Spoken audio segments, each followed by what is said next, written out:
Guys, I just started a Patreon. Check out the link down below in the description and go ahead and join up. Join as a free member or join as a paid member if you want to support. Either way, I need you guys to follow the Patreon and support it, whether it's free or paid. I just want you guys to be a part of my Patreon, link down below. What's going on, everybody in the building, man? It's your boy Tony D2 Wild checking in once again. And today, guys, we have the Brownells upper. This is the upper to the Brownells BRN-180S. The 180S, I ain't gonna lie, I don't know what the S on the end means. I guess more so for it being like the shorter systems, because the S is really only added on to the shorter barrel systems that are featured on the 180. The 180 comes in different calibers, 223 Wild, 300 Blackout, as well as 7.62 by 39.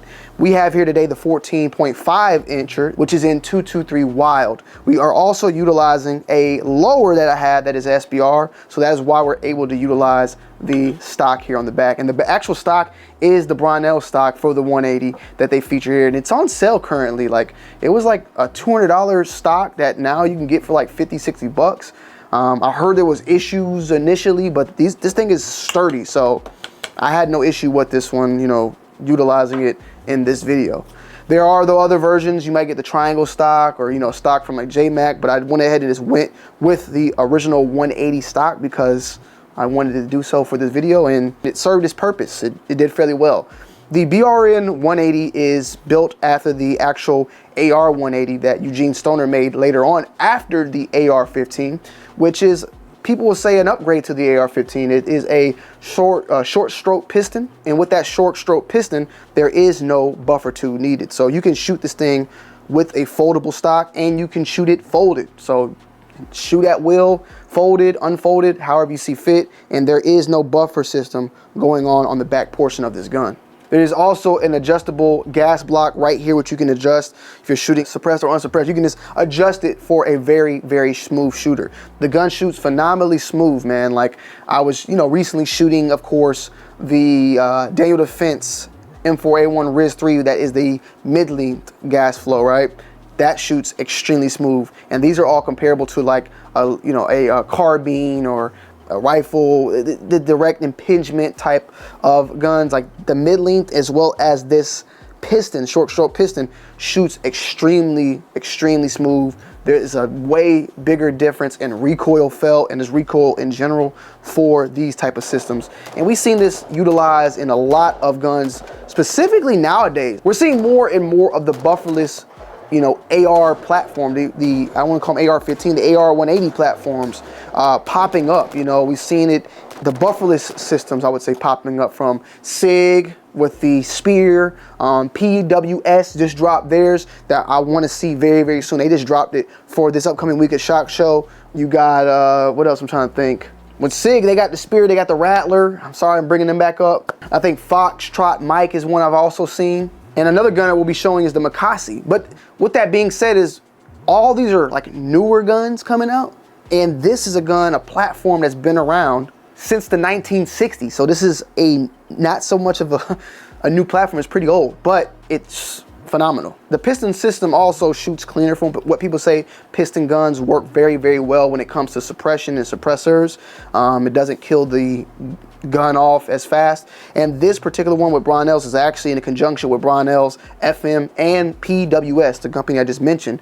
That is where this gun was, you know, put into place. I really like it. I do hope maybe down the line that they not change the handguard, but add other handguards. I would like to actually have an old school AR-180 handguard to like make it look like the original Dundada. That's just like a little hope, you know, at the end of the day. You see that you have a charging handle here, and this charging handle is reciprocating.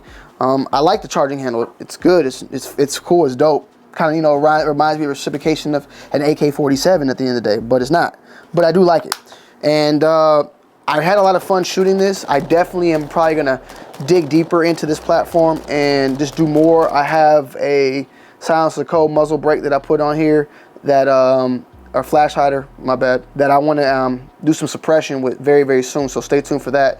That should be popping up. I'm gonna do some follow-ups. This is like my first shots with this. I love the M-Lock. It fits extremely, extremely good in the hands, shoots phenomenal, really no issue whatsoever. And this is just the upper, as I stated. This is not the lower. The lower, you can put any mil-spec AR-15 lower on this. So you have any type of mil-spec lower, you can throw this bad boy on here. And if you have maybe you don't have a SBR, but you want the 14.5, of course you could put it on here with a brace. Or get the 16-incher, and as I stated, they come in the 300 blackout category, which is a 10-inch barrel. There is a 13.9 for the 223, so you can get a 13.9 or the 14.5, which then you get the pinned and weld that for either this muzzle device or a longer muzzle device that can still get you up to that 16 to classify for a rifle. 16-inch is also available. They also have a 350 Legend as well, so more and more calibers. I forgot about the 350 Legend. That's that big boy. That's that big boy. This was a 1/2 x 28 on the thread there. Yeah, man, phenomenal guy. Extremely nice. Smooth charging handle. Last bolt hold open. This not ambidextrous, but that's more so of a lower situation. That's not an upper, so you can of course get ambidextrous on there. Yeah, I mean, real sturdy, real sturdy, real sturdy. Really like this. So I'm going to be doing some more follow-ups on this one ASAP in the future, so make sure y'all go and tune in. And these are always available, and I would not mind seeing this one in 300 blackout as well. I might pick up another one. I really do like the piston guns. I'm falling more and more in love with piston guns, rattlers, spears. This HK 416, that's another one I forgot to mention, my bad. Yeah, HK 416s are piston guns as well. So it's just HKs are a little bit different though. It is a piston gun, but I mean, I have a buffer in my gun. I don't know, do I need the buff? I think I do.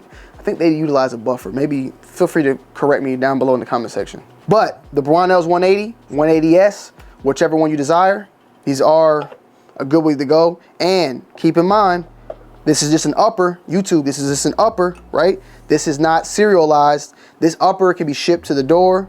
This lower is the actual firearm. So keep that in mind for you guys, for your firearm knowledge, for YouTube and for the people out there. This we're talking about in particular is the upper of the gun, not the full-on rifle. The upper can be bought. There is BRN lowers that they sell as well, which are FFL items. And the BRN lowers, they are like regular lowers, but the back comes with the Picatinny already on there. This one was a mil-spec AR-15 lower, which I had to go and then buy a Picatinny adapter to utilize this stock. Now you can use this with a regular AR-15 stock, buffer tube and all that, but you don't need to necessarily use it either. So you have the option there. Something to keep in mind. And yeah, BRN 180S, stay tuned. I'm gonna do a follow-up on this one very soon. Suppression, 1,000 rounds or some, there's gonna be some follow-ups for this bad boy, so stay tuned. I love y'all. I appreciate y'all as always, and I'm gonna see y'all on the next one. I'm out. Peace.